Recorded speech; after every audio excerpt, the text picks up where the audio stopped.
Will 2023 be any better? Well, maybe we should define what better actually is. As of the recording of this, it's December of 2022.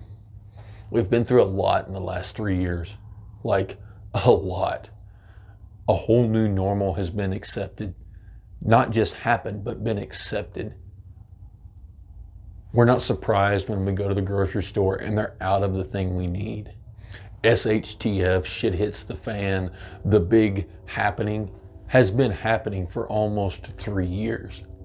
And we're on the brink of a financial crisis, really. I mean, there's no other way to put it. We really are on the brink of a financial crisis. It is beyond me how anyone would think that we're not heading into a recession. We're going to see the housing market fall. We're going to see inflation go up. Now, whether or not we're told that inflation has gone up, well, that's a different story. But as far as our pocketbooks, in our wallets, we're going to see inflation go up. Let me adjust this right quick.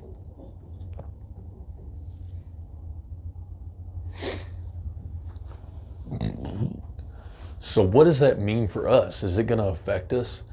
Well, it's going to affect a lot of people, but I don't think it's going to affect us. It's not going to affect me and you the way it will affect some other people. And you are probably going to be okay. Why? Because you're keeping track of this. The fact that you clicked on this video tells me that you're wanting to do something to help yourself in the future. The fact that you clicked this video means that you're looking forward to doing better. You know, it's said that bankruptcies are made during the good times and millionaires are made during the bad. And I think that's true. That is absolutely true. If you can position yourself where you've got some liquidity, where you've got the motivation or to go ahead and push out an idea that you have, these next few coming years are going to be the best opportunity of your life. If you just ride it out on neutral, you know, on cruise control, just take it easy, man, I'll see what happens, well, you may be one of those people in trouble. But I really don't think that at least my viewer base is like that.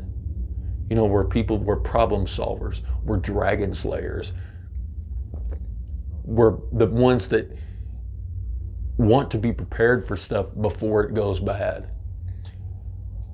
And upcoming, you know, the next, couple of years is going to be the biggest opportunity that I have ever seen in my lifetime. And I remember I was just coming into adulthood, during 2008.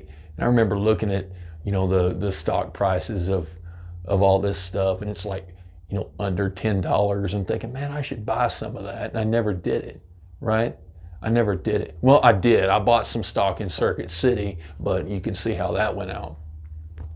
But little things like that, that's just one example of small things that we can do today. And I'm not going to sit here and tell you step by step, this is what you need to do.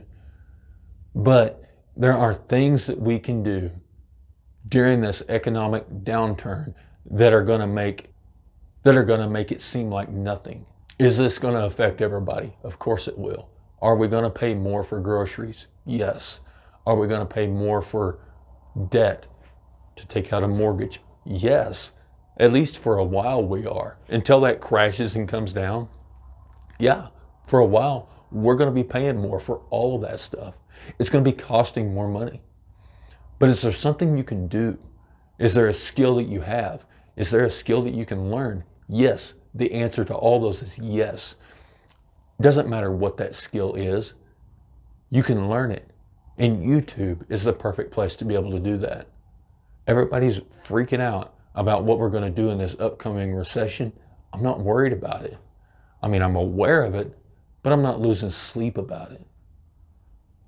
And in this whole prepper space, we get so caught up in the fear porn and the doomsday everything that, we tend to completely forget that in all of these situations, opportunity is made.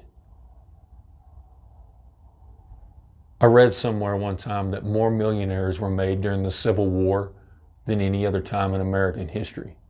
And I believe that, like 100%. You know, Levi Strauss went to California during the gold mines, completely busted, man. Busted. He didn't find nothing. But you know what he found? He found a whole bunch of people with wore out pants, and he found a sewing machine, and he started making some jeans. There's 1,000 stories about a guy that got out of prison. You know, 1,000 people. They got out of prison. They didn't have anything. Their family disowned them. They lost everything they had. No money, no ID, nothing. But what did they do? They picked up something and they went to work. That's all it took. And they're millionaires now. So just remember, I know it's hard, you know, given all of the media and listen to everybody talk, it's hard to imagine, you know, that this isn't going to be bad for everybody. Everybody's going to experience bad things, but that doesn't mean that the whole situation has to be bad.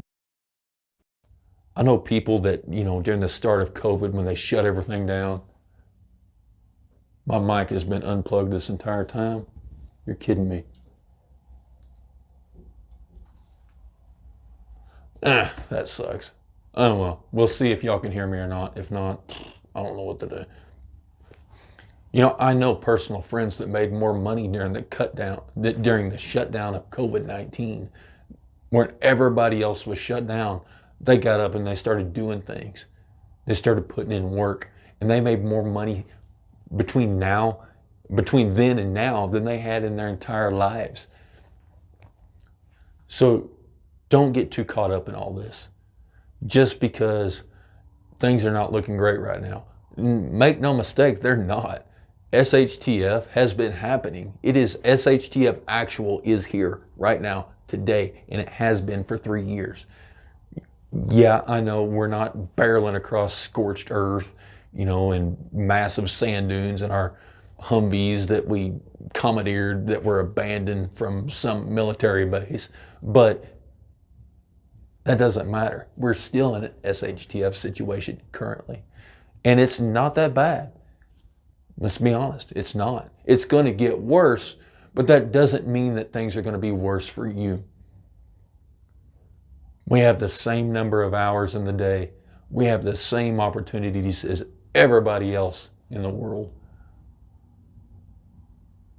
The only difference between the most successful people in the world and the least successful people in the world is their ability to make action on opportunity. People say that Donald Trump, which I'm not a Donald Trump fan, I'm not a fanboy of him, you know, we're not going to go down that rabbit hole. I'm not a Democrat, but I'm certainly not a Trump fan. Do I think he would have been better than Biden? Probably, but he didn't really do us a whole lot of favors while he was in office.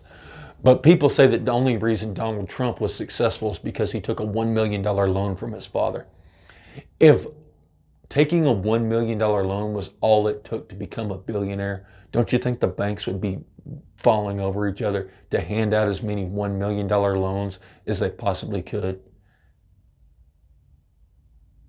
It's the fact that he took the chance to seize an opportunity. And it's not just a Donald Trump story. That's the story with everyone that's successful about anything. They worked their butt off. They didn't come home and watch TV or, you know, get stuck in TikTok or whatever.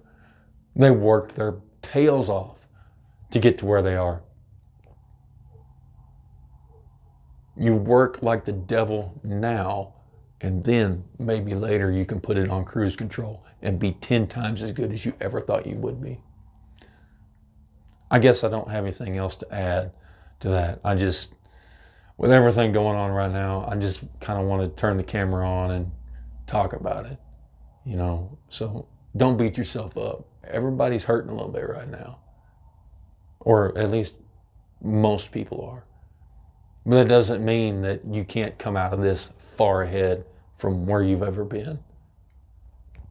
All right, well, anyway, If you got any value from this, do me a favor and hit the thumbs up button, not just for me, but any person that you watch on YouTube.